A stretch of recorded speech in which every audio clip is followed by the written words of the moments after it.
just get started, and I figure folks can kind of tune in or watch the recording later if you're a little bit late. Normally, I might give a minute or two to let people join, but I want to try to cover the ground here. This is a topic that I have been immersed in for years. So first of all, a quick note of thanks to Lindsay. She has been for a while handling our socials and doing like sales support and SDR work. She's also now helping us with graphics and some other things. But anyway, the point here is everything except creating this deck and speaking about this webinar she organized. So thank you to Lindsay for that. I realize this is the third one of these we've done, and I've never actually introduced myself. I just kind of start talking at you as if it should matter. So just briefly, my name's Eric. I'm the founder and CEO of Hit Subscribe, and I've had sort of an eclectic career that's involved software engineering, management, consulting, and these days, digital marketing, a lot of it being in SEO and dev tools.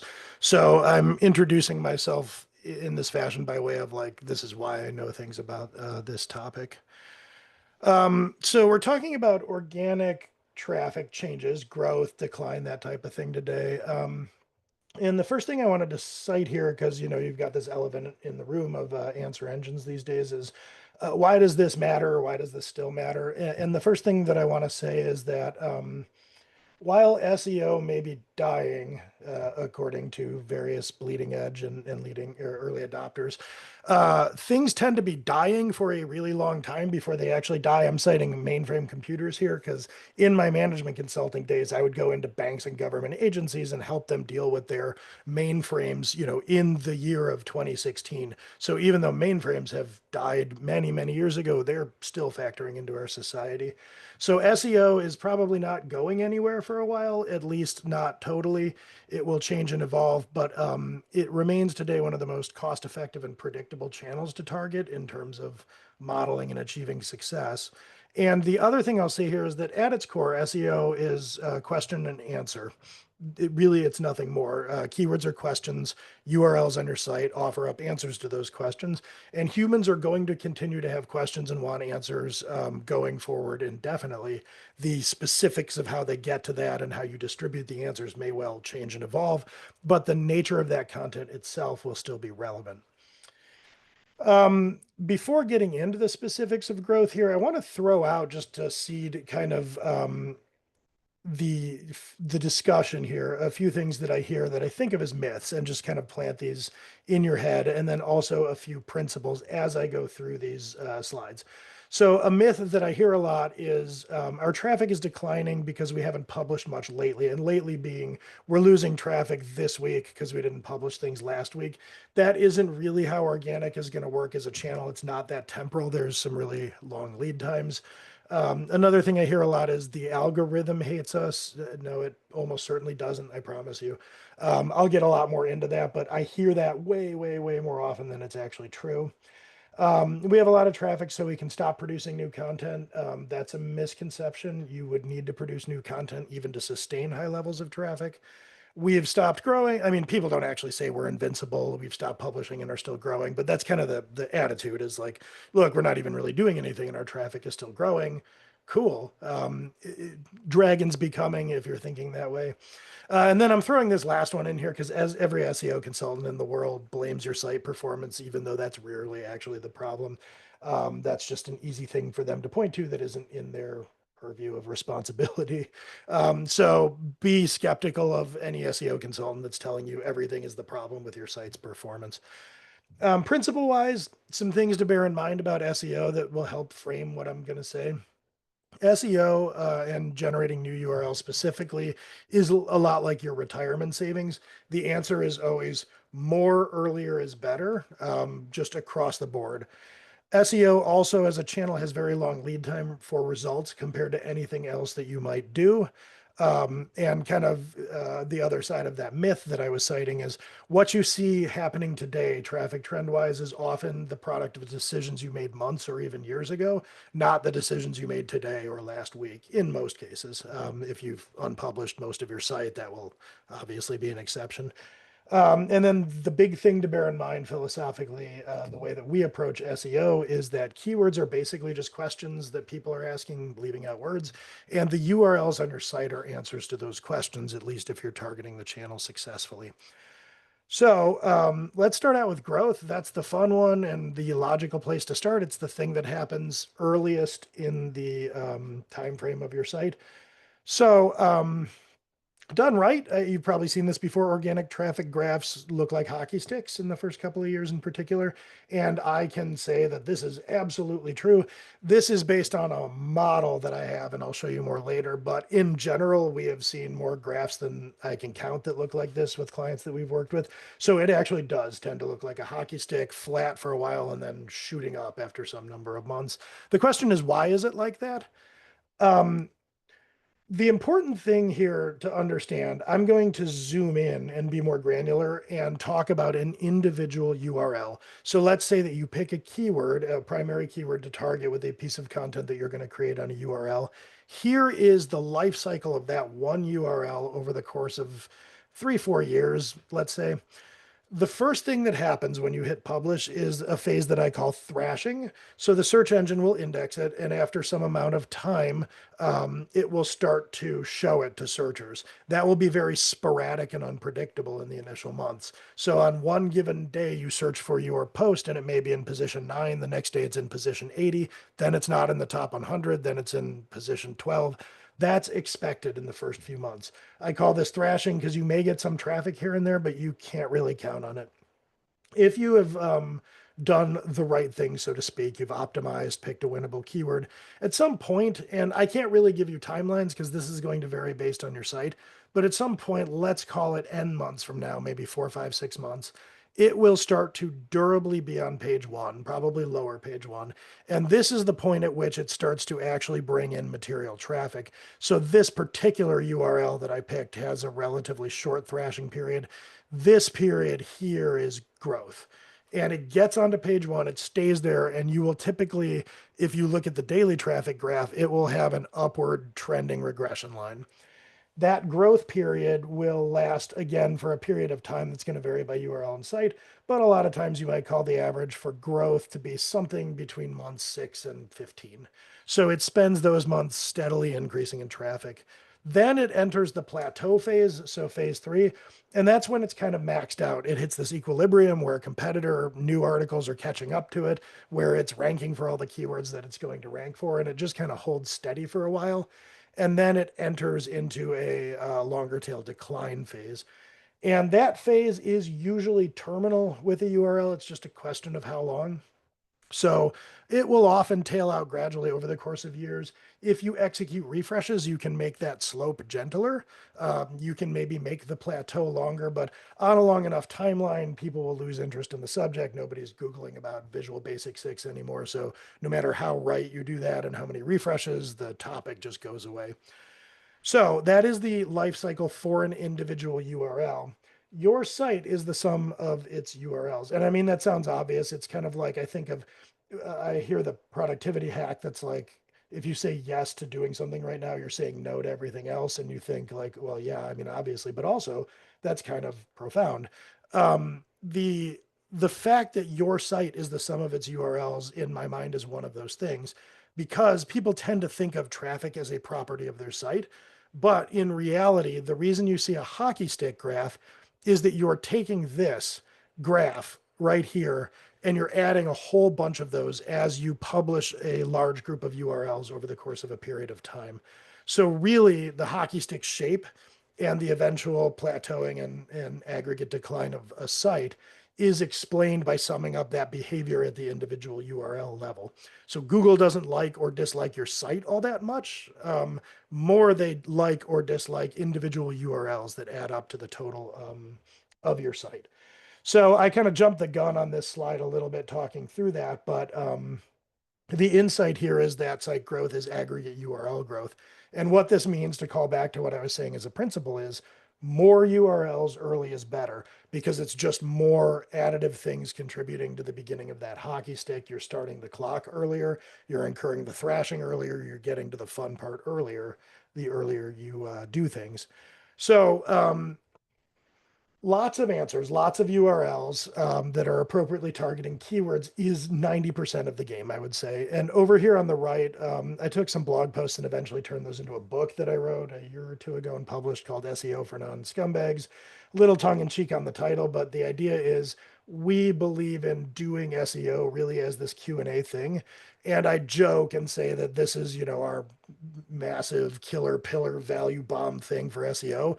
Figure out what questions people are asking and do it on a site that isn't unpleasant to visit is basically it.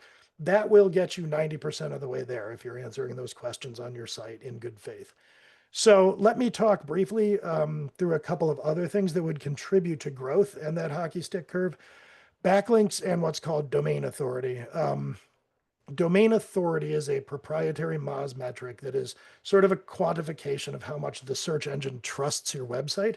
And backlinks, people on other sites putting up links to your site, is kind of the central currency of trust and authority in the world of organic search. And blog and you say, all right, I'm going to define SEO. What I'm going to do is I'm going to link to Wikipedia's definition of SEO. When you do that, what you're doing is effectively telling the search engine and anybody reading, I trust Wikipedia enough to offer their definition up as the canonical definition of the term. So the search engine takes that as a signal and says, oh, okay, this is somebody who's saying Wikipedia is a trustworthy source. So across the whole internet with all of that linking, all of that trust is conveyed. And this is historically called page rank. There are various terms for it. And generally speaking, the more of that you have, the better. Now, if you're in the B2B world, and I imagine most people listening to this are, this is going to happen naturally, whether you do things or not. If you stand up a site for a venture-backed brand or something like that, you're going to create content anyway. You're going to have a PR effort anyway. You're going to get mentioned in various publications. You're going to create business profiles in indexes. All of those things send positive search signals. Now, when it comes to building backlinks, you can accelerate that process. You can intentionally and more early submit to those types of publications and indexes, submit yourself to G2, Capterra, things like that. Those are going to help your efforts with SEO. You just want to not go out there and buy backlinks from shady sites and do other things because that will hit a point where it's hurting you more than helping you. You want to build backlinks in a natural fashion. So over here on the right, I have some quotes that you'll hear from people that do things like private blog networks. Actually, one of them I kind of like. Google isn't a content appreciation engine. That is true. But these are things that you're going to hear from people that sell backlinks about how important backlinks are. Do they matter? Sure. Do they matter as much as answering people's questions on your site? Absolutely not. So backlinks and domain authority is something you want to see moving up into the right as you grow. But if you're doing things right, it will happen anyway. Technical SEO is another consideration, and especially in the early stages when you're looking at growing a new property. I've got a faceplant thing happening here on the right. That's what you want to avoid. You do not need to go through a tool like Screaming Frog and address all of its assorted, noisy concerns. That isn't super important. You just want to make sure that the search engine can crawl and index your site. And you want to make sure that you're not doing anything egregious like this poor guy falling over here. So it's really just about avoiding critical issues that will stop you from being successful in the channel.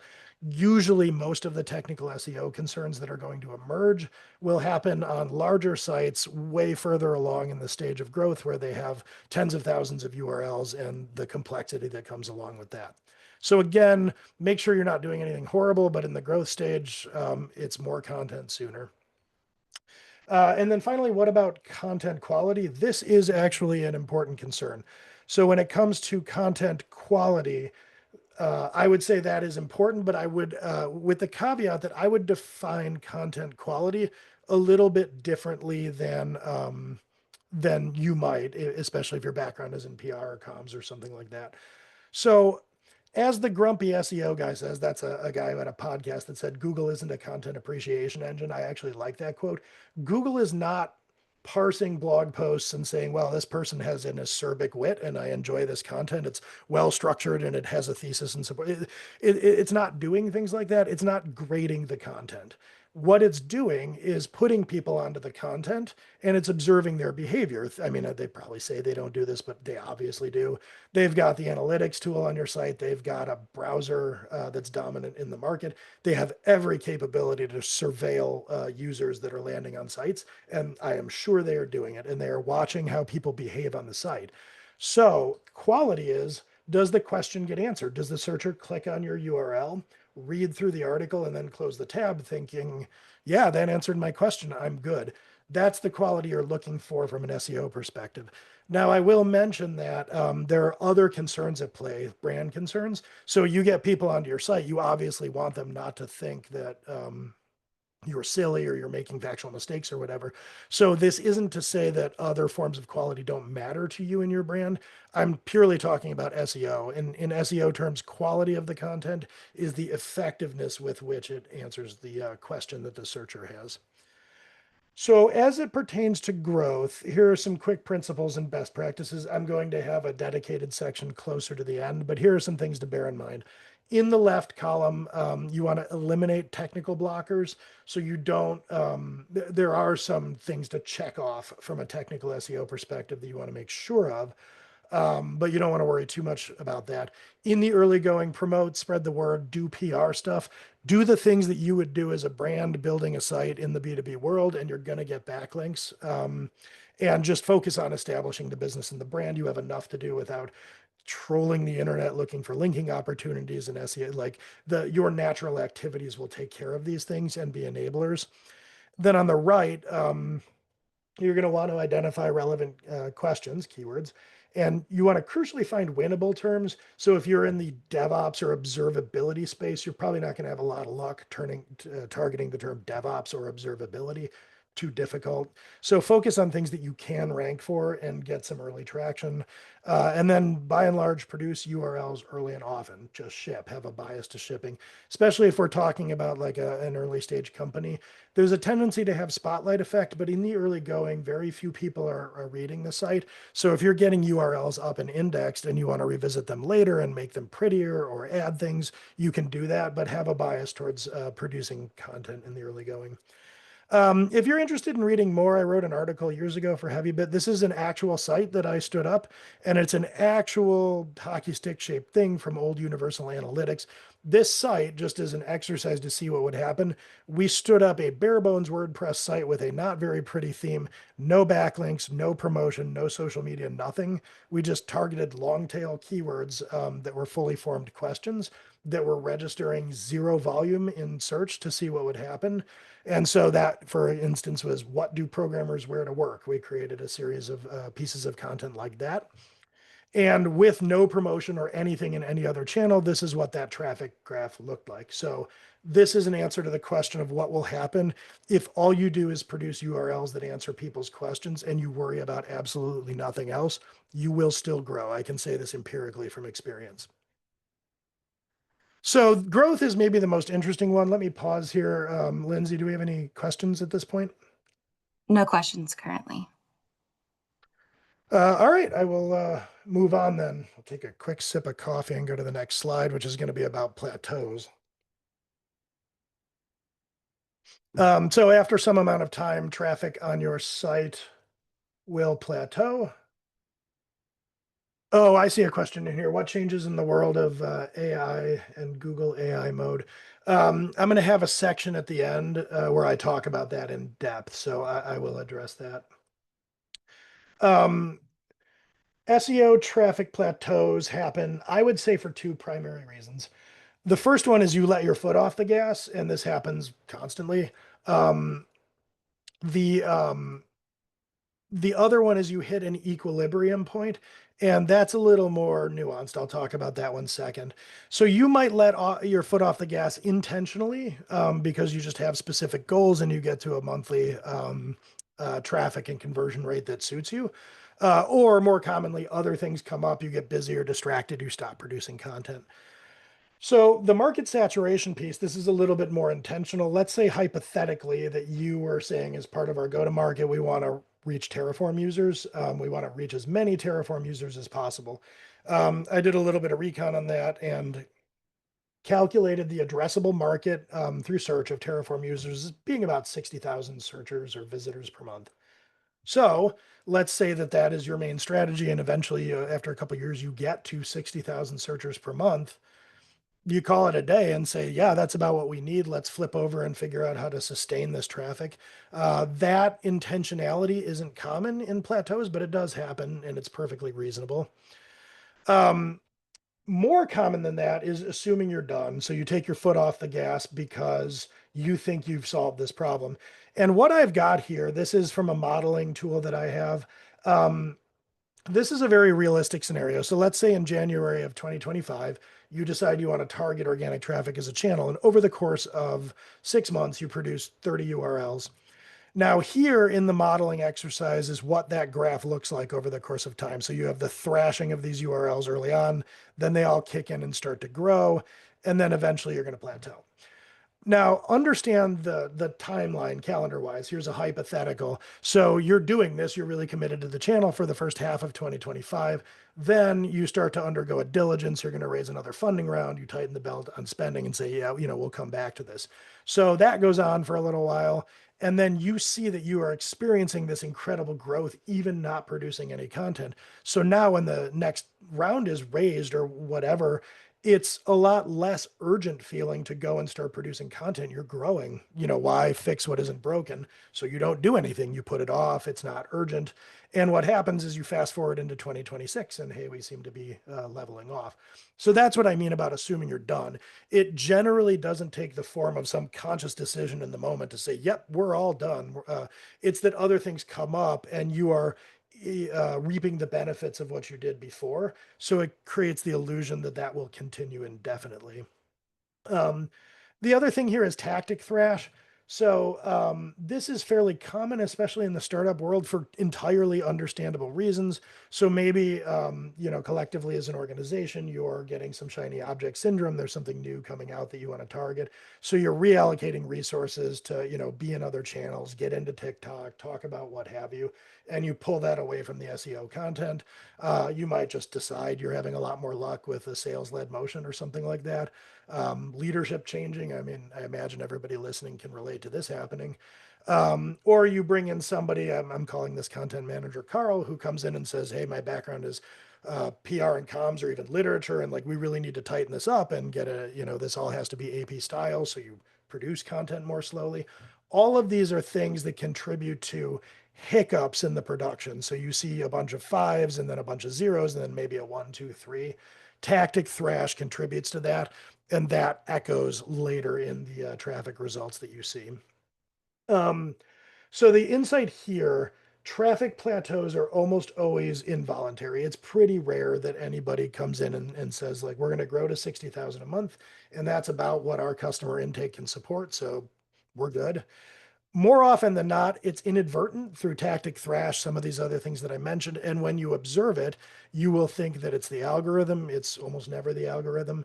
You will think that logically that, featured snippets historically are now AI overviews, zero-click searches, that it's being caused by these things. And while those are all real contributing factors, it's usually not the primary cause. The primary cause is usually the things that you've done historically that have contributed to you not targeting the channel as aggressively.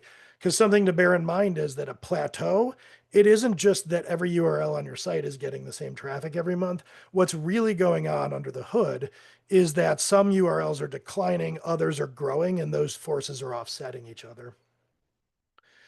The cadence equilibrium. So this is interesting and it's a little wonky. If anybody is interested in a deep dive into this, I could always do this.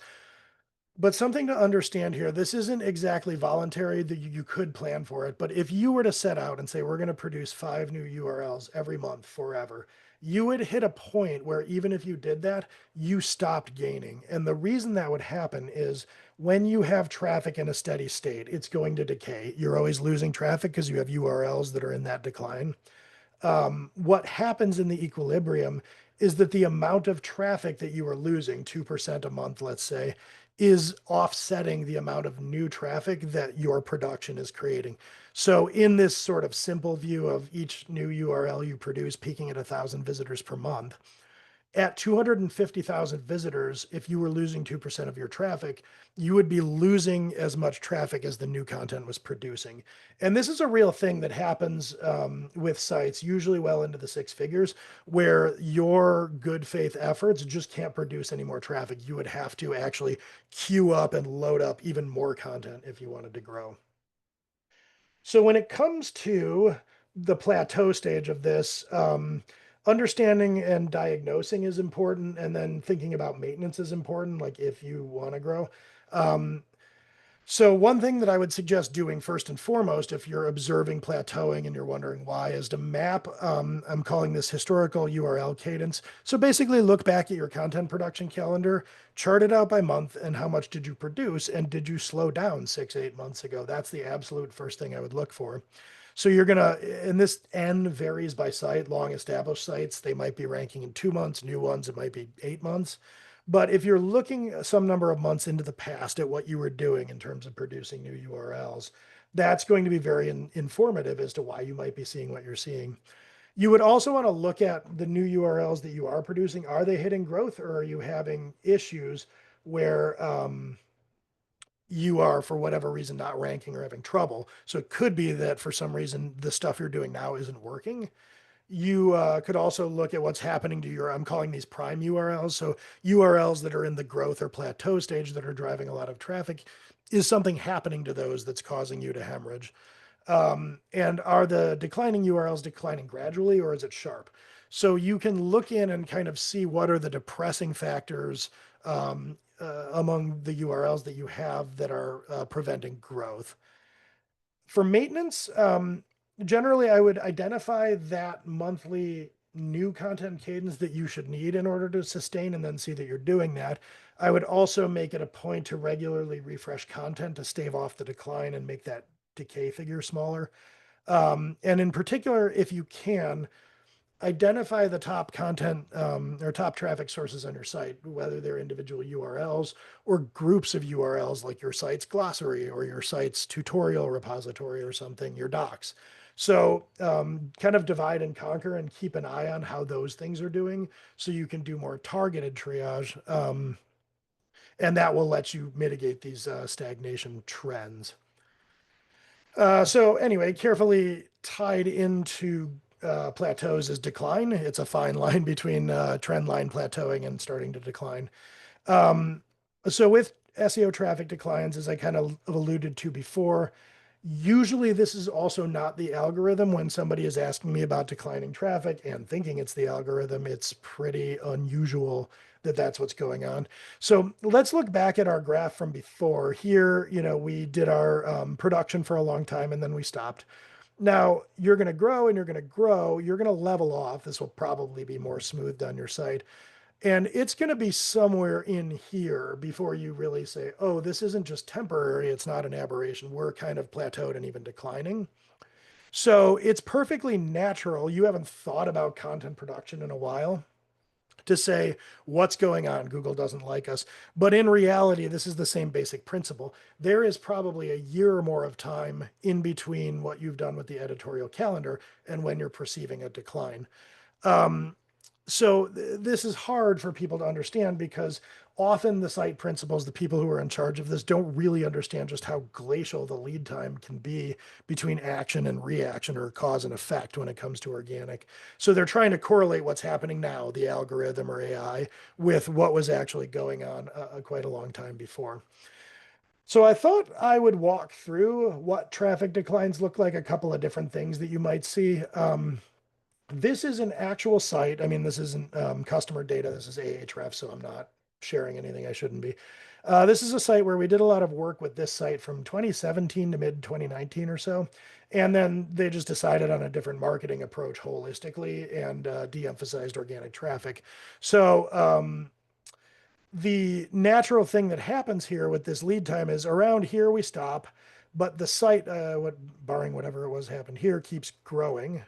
Seemed like right around the pandemic. I bet it was a pandemic thing. But so the site keeps growing for a while in spite of not really producing much of any new traffic. Then it plateaus and then it starts to decline. So not understanding how this worked, the site owner might say around 2021, does Google hate me? The answer is no.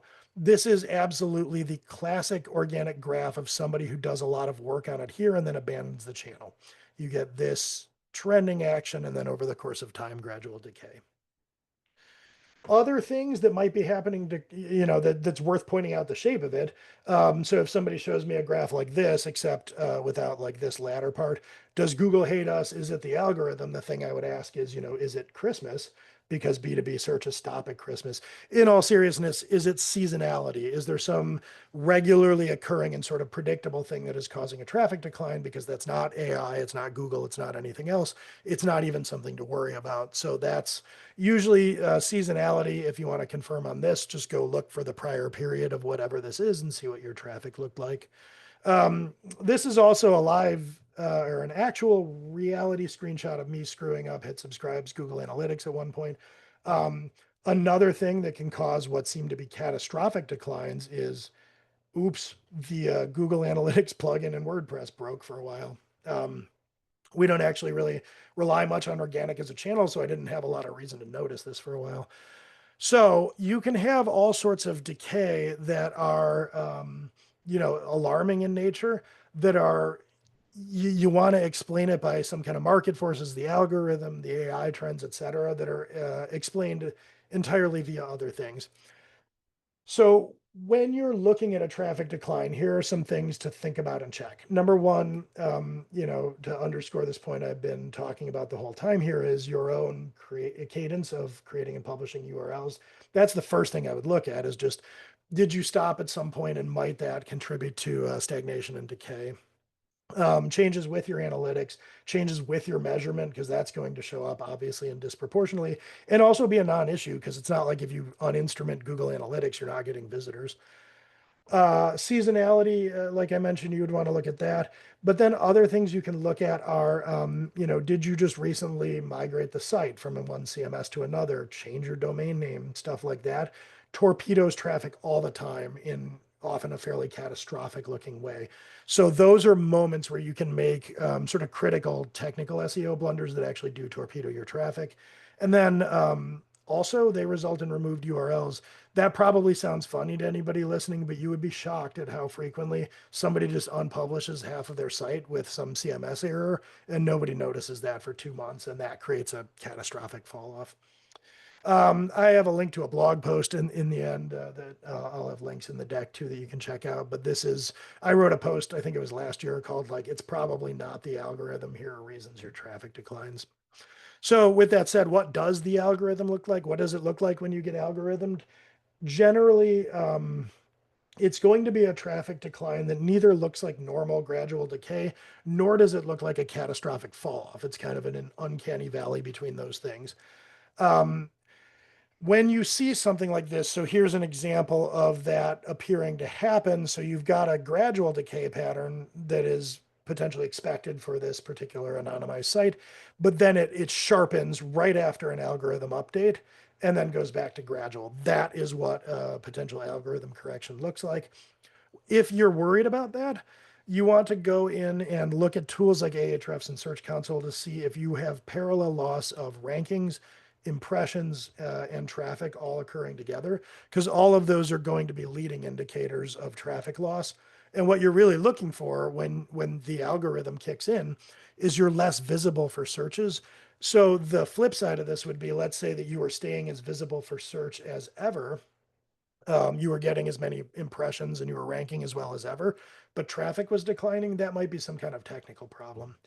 So if you're worried about the algorithm, eliminate other many much more likely causes, and then you can start to think about what you might have done to irritate Google. So have you been dabbling in what I call scumbag SEO, buying lots of shady links, just spewing out artificially generated content, doing anything that Google would consider to be manipulative? That's the term they use for it, where you're doing things that are explicitly designed to manipulate search rankings rather than create value.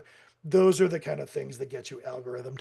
And I will again reiterate, this is exceedingly rare with B2B brands. It very, very rarely comes up.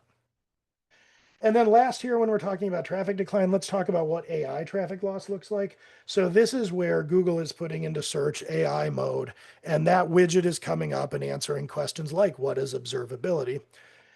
So if you go into your Google Search Console and you look and you see the blue lines here in Search Console are clicks, The purple lines are impressions. Now, these are shown together, but they're not normalized against each other. What you're really looking for is that your impressions grow and your clicks decline.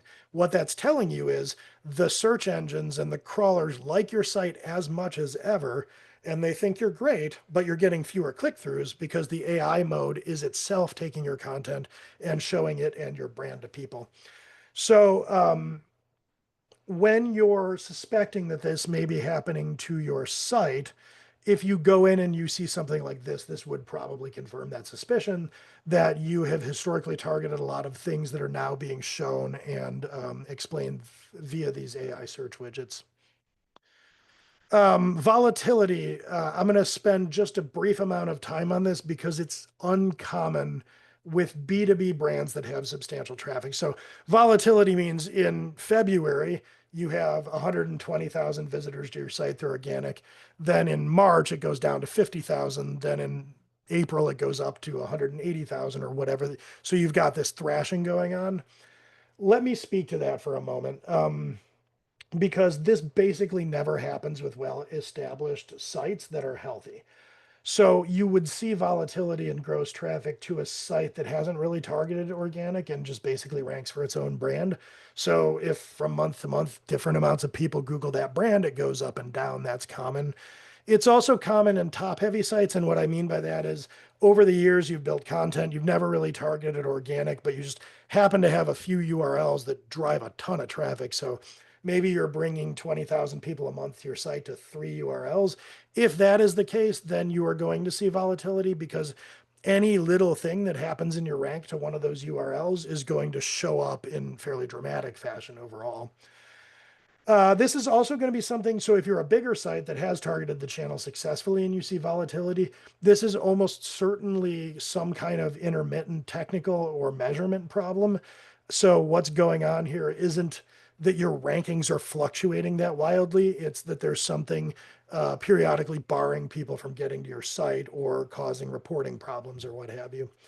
The only time you really might see this is if you're going out and kind of playing the great a black hat SEO game where you do an SEO heist, you get a ton of traffic, Google figures it out, ban hammers you, it all goes away. You figure out the next scheme and you do it and you're back up. So that's the only thing that I could see creating that in more established sites. But that's not going to be the world of most of the B2B brands that we're talking about here. I mean, maybe you're getting some of that in like e-commerce or hawking affiliate links or whatever.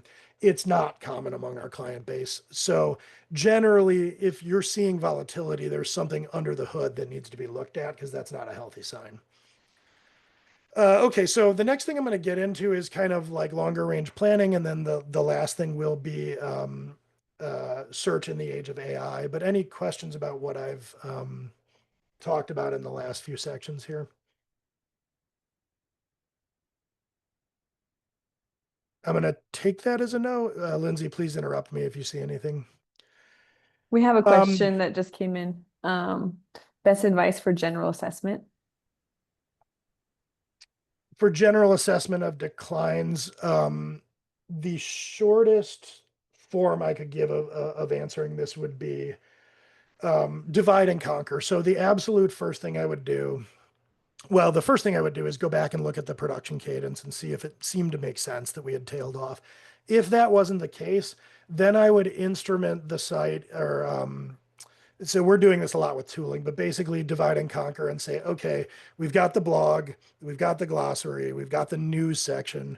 I would divide up the site that way and then start to look and see if I could identify a decline trend disproportionate to one of those sections of the site. So you're going to divide up the URLs and look for them to try to narrow down where specifically are we encountering a decline, because that will inform what you would do for remediation. So for instance, if you were declining in the glossary section, you might say, we can't really remediate that because we think we're declining due to AI overviews and AI search widgets replacing that. So there your remediation might be creating other kinds of content. If on the other hand, you were seeing decline in a, you know, tutorial repository or something, you could start to zoom in there and ask, is this tech we're doing tutorials about going out of date? Is the search volume smaller? So that's really what I would be doing, is trying to narrow it down and getting as specific as I can about the cause in order to generate high leverage possible interventions. And in this section, I'll transition in and speak a little bit to that as well. So here are my recommendations for growth. Before you start SEO as a channel, I would be somewhat confident in your long-term go-to-market, at least the component of it that's going to involve whether you want to be targeting organic and often bringing, say, individual contributors to the site.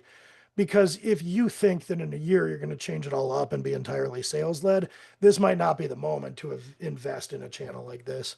And then the next thing I would do as you're targeting growth is actually I'm doing an exercise like this week with a client, but start with your conversion needs. So how much pipeline do you need? How much of it do you want to attribute to this channel? And then reverse engineer and work backwards. Okay, if we need this amount of pipeline, we think we would need this amount of traffic. For this amount of traffic, we would need these other leading indicator type things, this amount of content, this type of topic, et cetera. And then once you do that, tie that into a long-term plan that you adhere to.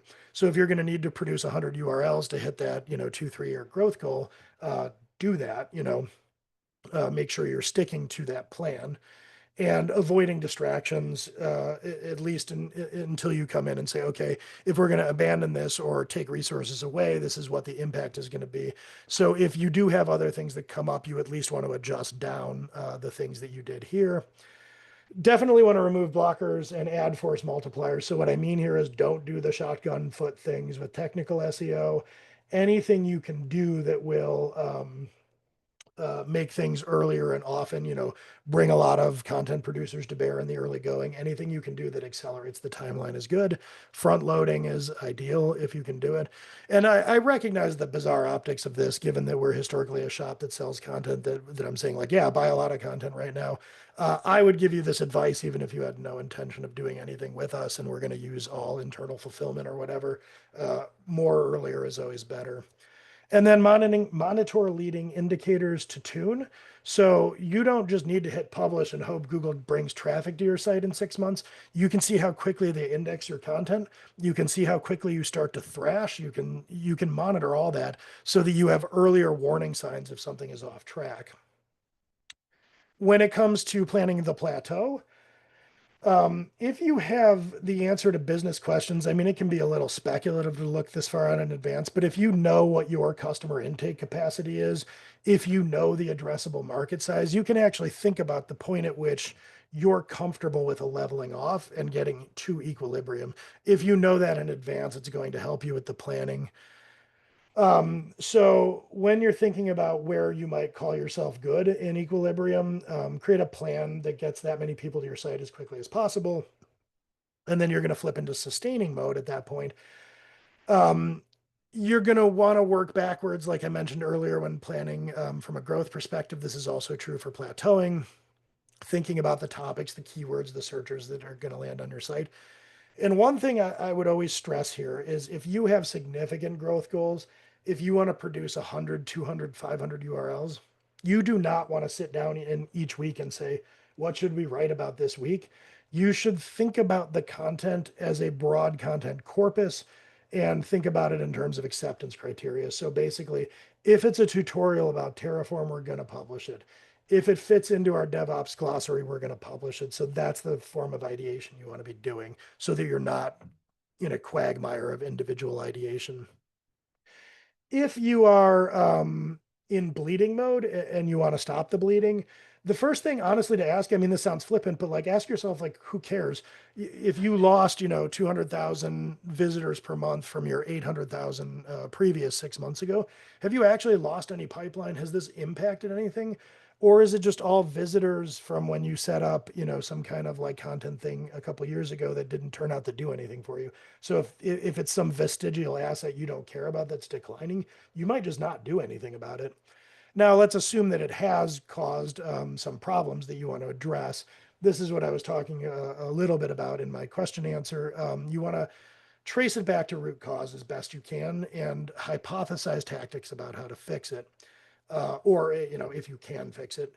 And then you would prioritize those fixing tactics essentially by leverage. So a good example of this is, let's say that you did something with the sitemaps you were submitting to Google, and you absolutely exploded the number of URLs you were asking them to crawl, and you saw a traffic decline from that. So your hypothesis is we made a technical SEO oops, we've seen a fairly significant decline. Simply redoing your sitemap and resubmitting that to Google Search Console is something you can do in 2 hours, and it might have an absolutely outsized effect on recovering your traffic. That's what I mean by a high leverage intervention. So when you're thinking about, because you're going to wind up with hypotheses, why is our traffic declining? It's pretty hard to come to any definitive answer. So it's going to be a list of things like, well, we produce less content. Well, it might be the impact of AI cutting into traffic. Well, it might be cannibalizing. And then for each of those, you're going to have some things you could potentially do to either, diagnostically act and confirm your hypothesis or fix it. And you're going to want to rank all of those by the leverage, basically. Um, and then the last thing I'll say here is if you can't be surgical, if you just don't know, unless you have done something to shoot yourself in the foot, technical SEO wise, you can brute force it. So again, more URLs, more content, more chances to rank. So you can offset decline for whatever reason if you're in good standing with the search engine with more content. That is something you would always have the ability to do.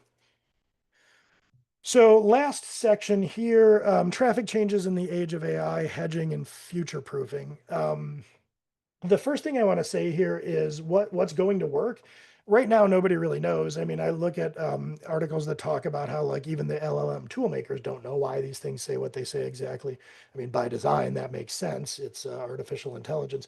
So no SEO consultant out there who claims to know what's going to work actually does. So I would be very wary of anybody offering advice, and that includes me here right now. So there is some caveat emptor here. For me personally, philosophically, I don't really like to be in the business of saying, well, I predict that X is going to happen, so I'm going to go and act as if that were definitely going to happen, which I think of as gambling.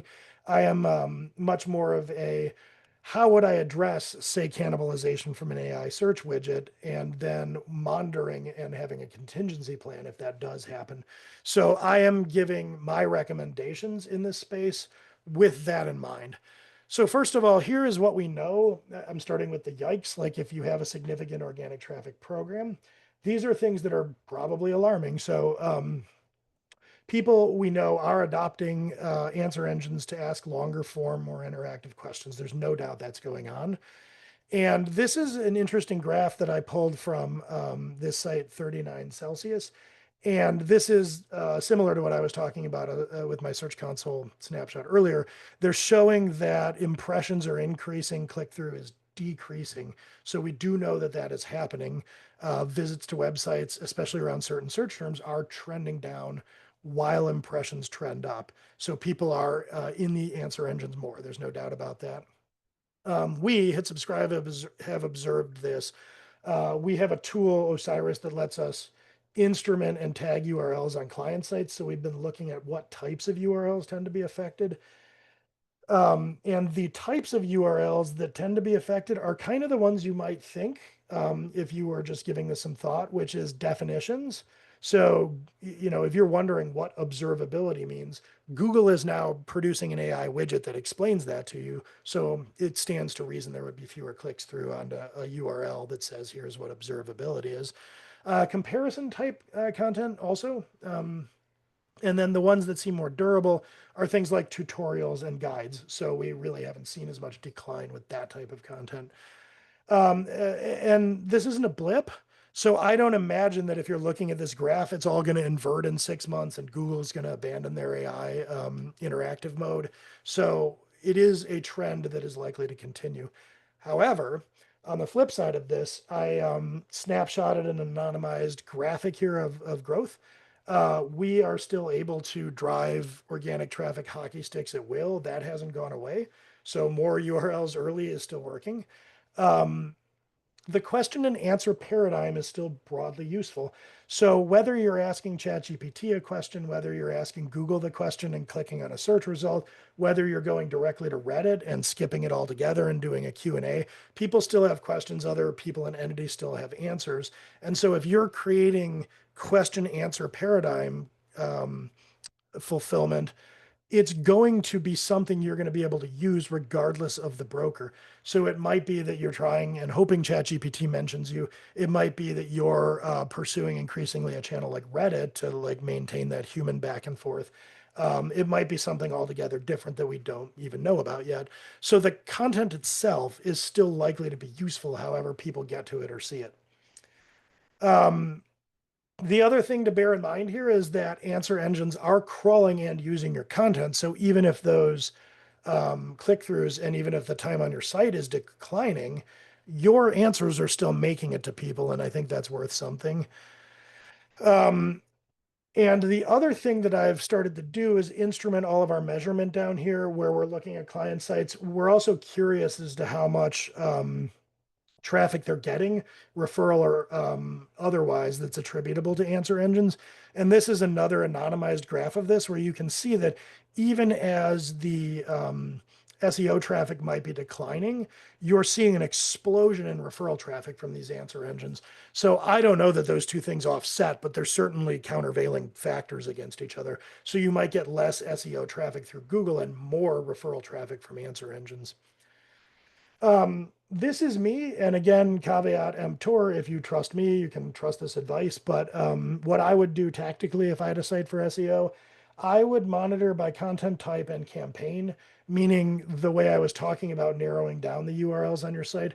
I would be keeping an eye not just on the holistic amount of traffic, but the trends to different types of content and different types of traffic, and see which ones seem to be declining disproportionately, and then think about phasing out those types of content in favor of the more durable ones. I would also recommend humaning up your content. And I don't mean if you're out there fulfilling with LLMs. I'm not saying you shouldn't do that necessarily. I don't think Google actively penalizes LLM content to my knowledge. And in the limited experiments I've done with this, I haven't seen any indication of that. The problem is if I'm thinking forward about the answer engines, they might start to be avoidant of AI content because of the model decay. So basically, if I were running one of these AI answer engines, I don't think I would want to be consuming content that I also produced because of that model decay dynamic. So the more your content looks human, I'm guessing the more long-term clout it's going to be given by the answer engine crawlers. This is speculation on my part, but it is, where I would be guessing things would go. I would definitely pay more attention to Bing and its webmaster tools. That's always been a very long distance second to Google Search Console, but AI answer engines are using Bing as their crawler, so it matters now. If you have declining things like your glossary that's getting less and less traffic, think about ways to repurpose that and use it and distribute it in ways other than SEO. You might be able to get some mileage out of it. And I would also pay attention to see if there's any kind of rise of non-AI based searches, search engines or browsers or what have you, because it does strike me that if people are skeptical, whether they're late adopters or they just have a search that they don't want any hallucinations involved in, they might actually start to use something that specifically goes out of its way to ensure that what it's serving up is human created content. And then finally, what I would and wouldn't do tactically for answer engines in terms of the content that I was producing on a site. What I would do is favor keywords that LLM answer engines tend to struggle with. So for instance, I have been doing a lot of interaction with ChatGPT with tutorials for things like Looker Studio, where no offense to Google if anyone from there is watching, but maybe the documentation isn't the best. And tutorials with ChatGPT are kind of a headache because it tells you to do something, and by step 3, it's nonsense. So you have to paste in a screenshot of, no, this is what I'm seeing. And it's really labor intensive. If you were to actually fulfill with ChatGPT for a tutorial, it would spit out nonsense. The searcher would be lost by a third of the way into the tutorial. So if you're observing struggles like that, this is still a good vector for human SEO content, human consumed traditional search. I mean, I would continue targeting organic search, but I would think about alternate distribution plans. And this is my contingency mind thinking is like, well, what would happen if SEO traffic dried up? What else might I do with this content? I would create more showcase content. And what I mean by this is, and I'll get into the wouldn't do's here in a second, but I don't think it's likely that you're going to get ChatGPT to list your tool first somehow when you're when somebody's asking it, what are the best whatevers, it's going to pick the tool that has the most brand awareness and market share and probably needs answer engine optimization the least.